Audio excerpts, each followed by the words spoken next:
दोस्तों वो 5 सवाल जो पेपर में आपके रखे हुए हैं, आने ही आने हैं, हमेशा आए हैं और इस बार भी आने वाले हैं। यूपी डीएलएड 3rd सेमेस्टर के गणित के एग्जाम में वो 5 सवाल आने ही आने हैं। वो 5 सवाल जो आपके रिजल्ट में फेल के बदले पास लिखा हुआ आ सकता है, वो 5 सवाल जो आपके 10 नंबर को 20 नंबर में बदल सकते हैं या 25 नंबर में बदल सकते हैं, वो 5 सवाल जो आने ही आने हैं, उनके बिना पेपर नहीं बन सकते। वो कम से कम आपके 10 नंबर का पेपर है जो कि मैं आपको बताने वाला हूं और वो आएगा ही आएगा।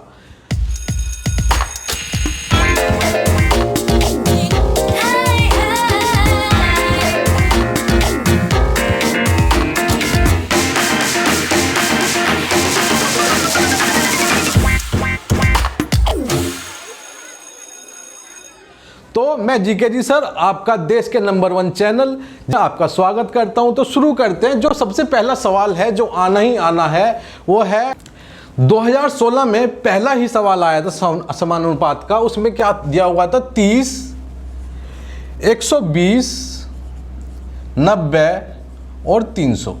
हमें बताना था ये समानुपात में क्यों नहीं है। पहले हम समझ लेते हैं समानुपात होता क्या है। देखो ये होता है, इसमें क्या है, बीच में 2 बिंदी, फिर 4 डॉट, फिर 2 डॉट, ये हो जाते हैं मध्य पद, ये हो जाते हैं भारी पद। ठीक है। और इसकी एक प्रॉपर्टी होती है कि मध्य पद का गुणनफल बराबर होना चाहिए भारी पद का गुणनफल के। तो अब ऑप्शन देखते हैं हम। ऑप्शन में क्या दिया हुआ है कि यहाँ कोई मध्य पद नहीं है, ऐसा दिया हुआ है। तो यहाँ पे मध्य पद है 120 और 90 क्या है, यहाँ पे मध्य पद है। तो ये ऑप्शन ए गलत हो गया। ऑप्शन बी, भारी पदों का गुणनफल बराबर मध्य पदों का गुणनफल नहीं है। अब देखो मैंने क्या बताया था, इसमें प्रपोर्शन में, समानुपात में होना चाहिए कि दोनों का गुणनफल बराबर भारी पदों का गुणनफल, मतलब कि 120 का गुणनफल बराबर भारी पदों का गुणनफल, मतलब कि 30 गुणा 300 ये होना चाहिए। अगर ये नहीं है तो इसका मतलब है कि ये समानुपात में नहीं है। तो अगर ये यहाँ पे हम सोल्व करें तो हो जाता है 108, 2 0। इसे मैं सोल्व करूँगा, 3 3 9 और क्या 3 0 चिपका दी। तो ये हमें पता चला क्या कि ये बराबर नहीं है और क्या है, समानुपात के अनुसार ये बराबर होना चाहिए था, जिसकी वजह से क्या हुआ, ये समानुपात में नहीं है। ठीक है। तीसरा भी देख लेते हैं, भारी पदों का गुणनफल मध्य पदों का गुणनफल बराबर है, तो बराबर नहीं है। भारी पदों का गुणनफल 9000 है, तो भारी पदों का गुणनफल 9000 है, वो तो है, लेकिन क्या है, इसकी वजह से ये समानुपात में नहीं है, तो ये नहीं कहा जा सकता। तो किसकी वजह से नहीं है? अगर ये बराबर हो जाता तो ये समानुपात में हो जाता। तो इसकी वजह से ऑप्शन बी या ऑप्शन बी जो दिया हुआ है, 2016 के बाद 2017 में फिर से पहला सवाल ही समानुपात का है। तो उसमें क्या है, 2017 में आया हुआ सवाल, 2017 में आया हुआ सवाल है, क्या है, पहला ही सवाल है। उसमें दिया हुआ है x, ये दिया हुआ है, और ये क्या है, ये समानुपात में है। जब भी यहाँ पे 4 बिंदी आ जाती है तो इसका मतलब क्या है, वो समानुपात में हो जाता है। ये 4 बिंदी जो डिनोट करती है कि ये समानुपात में है। ठीक है। और जब भी समानुपात में आ जाता है तो एक छोटी सी और मोटी सी बात है, क्या, जो मध्य पद है उनका गुणनफल भारी पदों के गुणनफल के बराबर होना चाहिए। बस ये 2 चीज़ है। ठीक है। तो इसे मैं सोल्व करूंगा तो मेरे पास क्या आ जाएगा, 16 गुणा x, मतलब भारी पदों का गुणनफल 16 गुणा x बराबर हो जाएगा 8 गुणा 8 के। इसमें क्या है, मैं x का मान पता कर लूँगा। तो x का मान क्या होगा, x का मान क्या होगा, 16 जो है गुणा में, दूसरी तरफ जाके क्या भाग में चला जाएगा। तो 8 गुणा 8 बटे 16। तो 8 से मैं क्या 2 बार काट देता हूँ, 2 से ये 4 बार कट जाएगा, तो बराबर क्या आ जाएगा, 4 आ जाएगा। तो जो इसका उत्तर है, उत्तर से सही है। ठीक है। ऐसा ही 2018 में भी सवाल आया है। 2018 में सवाल नंबर 8 हुआ था। ठीक है। उसमें क्या दिया हुआ था, ये क्या है, समानुपात में। तो समानुपात में बना लेते हैं। जब उसमें सवाल में दिया हुआ है और पूछा है कि x का मान ज्ञात करना है, तो x का मान हमें ज्ञात करना है। वैसे ही बीच में क्या है, 4 बिंदी लगा लेते हैं, और ये क्या 2 बिंदी हो गई, ये 2 बिंदी। तो मध्य पद हो गए, ये हो गए मध्य पद। भारी पद क्या हो गए, ये भारी पद हो गए। हमें पता है क्या है, मध्य पद का गुणनफल, मतलब कि क्या हो जाएगा, x गुणा x बराबर कितना हो जाएगा, 18 गुणा 8 के। तो मैं यहाँ पे क्या हो जाएगा, x स्क्वायर बराबर 18 गुणा 8। तो x का मान क्या हो जाएगा, 18 गुणा 8 का हमें क्या करना पड़ेगा, रूट करना पड़ेगा, रूट 18 गुणा 8। और रूट का हमें पता है, रूट में क्या होता है, ये स्क्वायर रूट है, तो स्क्वायर रूट में क्या हमें जोड़ा बनाना होता है। तो अगर मैं यहाँ पे इसके जोड़ा बना लूँ, मतलब कि x बराबर हमारे पास क्या आया था, 18 गुणा 8। तो मैं देखूंगा यहाँ पे 18 को तोड़ लेता हूँ, मैं गुणनखंड कर लेता हूँ पूरी तरह से। तो 18 का क्या हो गया, 3 3 9 दूनी 18, फिर मैं 8 का गुणनखंड कर रहा हूँ, तो 8 का क्या हो जाएगा, 2 गुणा 2 4 दूनी 8। तो ये हमारा क्या हो जाता है, गुणनखंड हो जाते हैं। अब क्या है, ये रूट है, तो हम क्या करेंगे, एक एक जोड़ा बनाएंगे, एक एक जोड़ा बनाएंगे। 3 बना लिया तो बराबर 3 अलग लिख लिया, फिर 2 का 1 बनाया, फिर 2 अलग लिख लिया, फिर 2 का 1 और बन जाएगा तो 2 अलग लिख लिया। तो ये किसका आ जाएगा, x का मान आ जाएगा, 3 दूनी 6, 6 दूनी 12। तो ये x का मान कितना आ गया, 12 आएगा। ठीक है, ये 2018 में आया। देखो 2016 में आया, 2017 में आया, 2018 में आया, एक और बार आया है, कब आया, 2019 में, जो आखिरी बार हुआ था 2019 में आया सवाल है। तो 9x और 16 क्या है, समानुपात में है, तो x का मान ज्ञात करना है। फिर से हम वही करेंगे, क्या है, बीच में हम लगा लेंगे 4 बिंदी, और जो बाकी जगह बची यहाँ पे 2 बिंदी, यहाँ पे 2 बिंदी। ये वो क्या हो गया, मध्य पद, ये क्या हो गया, भारी पद। हमें पता है मध्य पद का गुणनफल बराबर हो जाएगा भारी पद के गुणनफल के। ठीक है, सिंपल। x गुणा 12 क्या हो गया, मध्य पद x गुणा 12, उसके बाद क्या है, भारी पद 9 गुणा 16 ले लेंगे, तो 9 गुणा 16। मैं अगर यहीं से सोल्व करूंगा, ये 12 को मैं दूसरी तरफ लेके जाऊंगा, तो क्या है, भाग में आ जाएगा। बराबर से दूसरी तरफ जाने पे गुणा वाला क्या हो जाता है, भाग में बदल जाता है।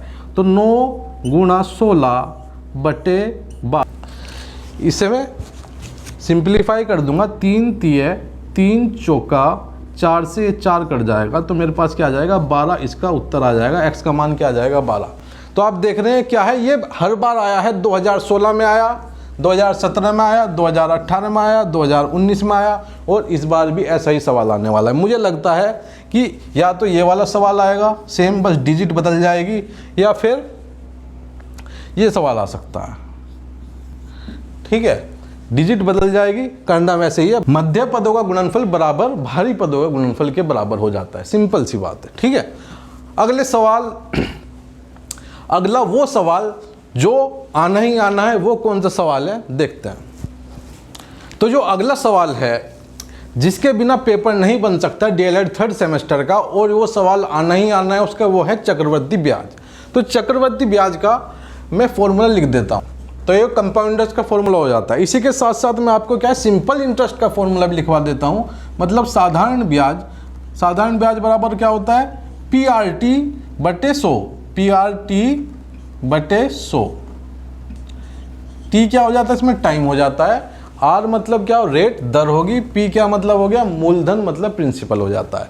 ठीक है, 2016 में इन दो फॉर्मूले से 2 सवाल आए हैं। ठीक है, 2 सवाल कौन कौन से हैं, वो सबसे पहला सवाल क्वेश्चन नंबर 4 आया, क्वेश्चन नंबर 4, जो कि किसका है, सिंपल इंटरेस्ट मतलब साधारण ब्याज का है। साधारण ब्याज तो साधारण है, PRT बटे 100, सीधा सीधा लगा दो।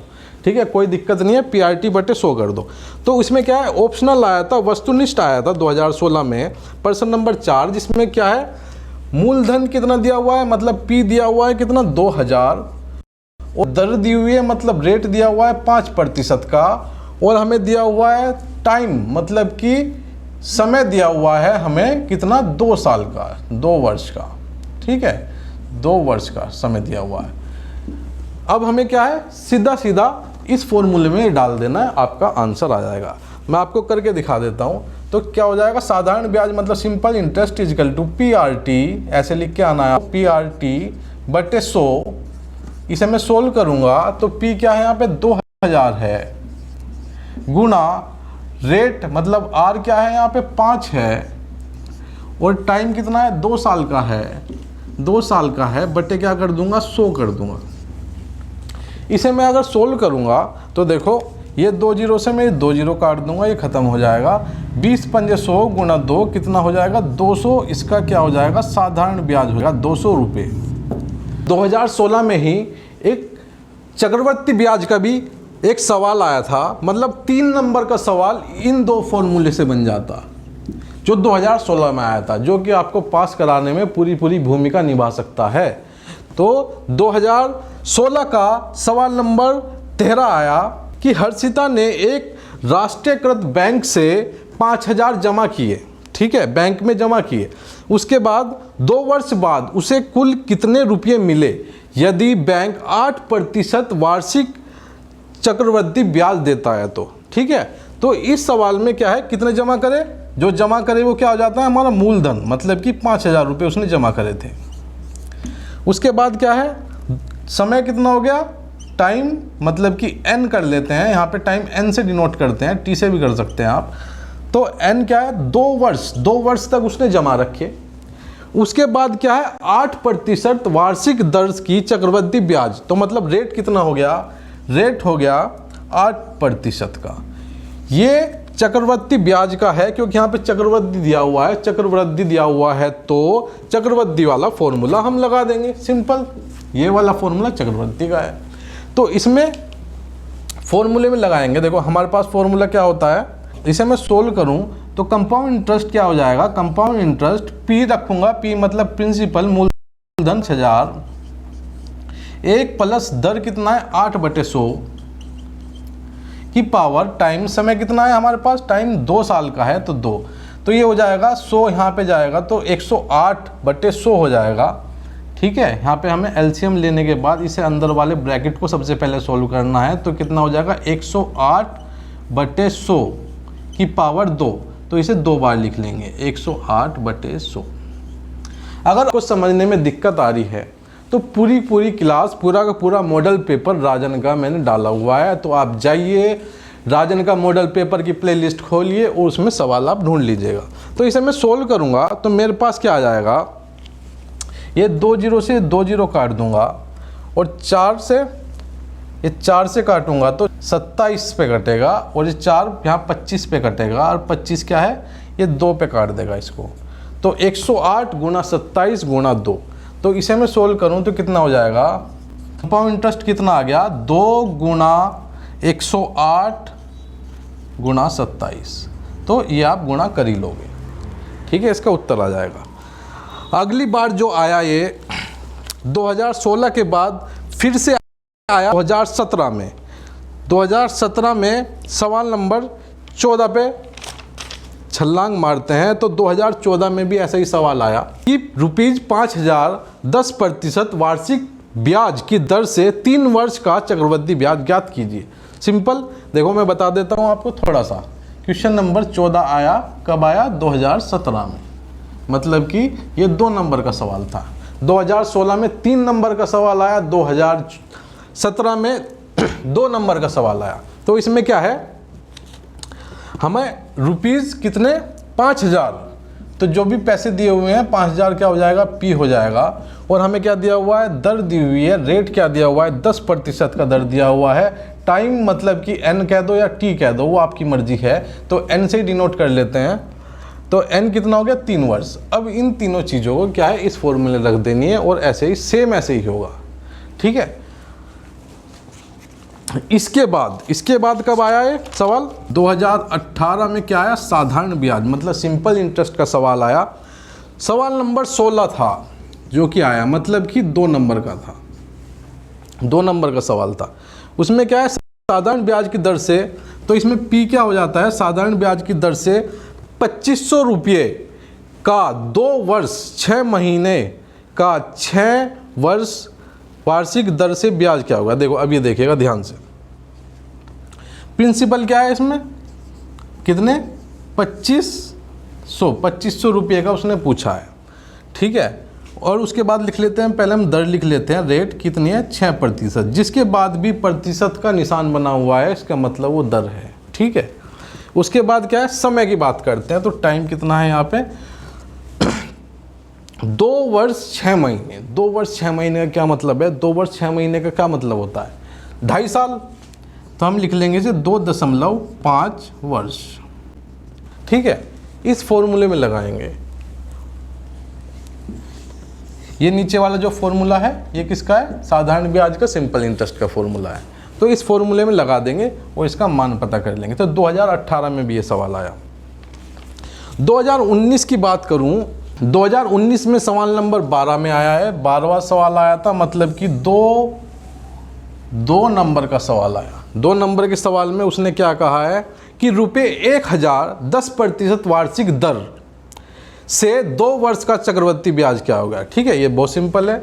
मतलब प्रिंसिपल कितना हो गया? 1000 और 10%, मतलब रेट क्या हो गया? 10%, मतलब 10, और टाइम कितना हो गया? मतलब n कितना हो गया? 2 साल का। और ये तीनों चीज़ किस में रख देनी है? चक्रवृद्धि ब्याज पूछा है उसने, तो चक्रवृद्धि ब्याज वाले फॉर्मूले में रख देनी है जो ऊपर वाला है।